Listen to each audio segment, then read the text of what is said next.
Dalla lettera di San Paolo Apostolo ai Romani. Se siamo morti con Cristo, crediamo che anche vivremo con Lui, sapendo che Cristo, risuscitato dai morti, non muore più. La morte non ha più potere su di Lui.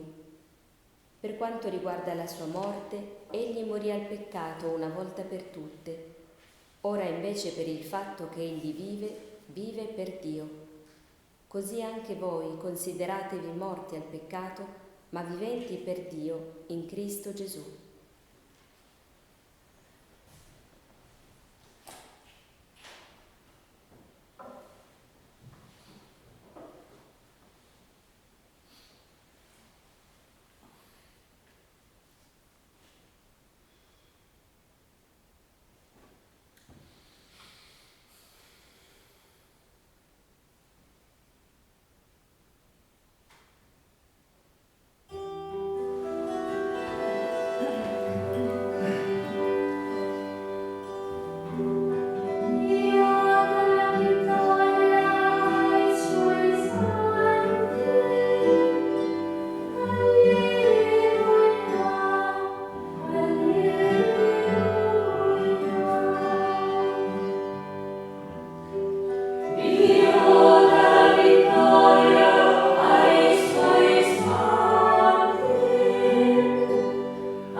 crediamo con fiducia il Cristo, morto e risorto per la nostra speranza e giustificazione.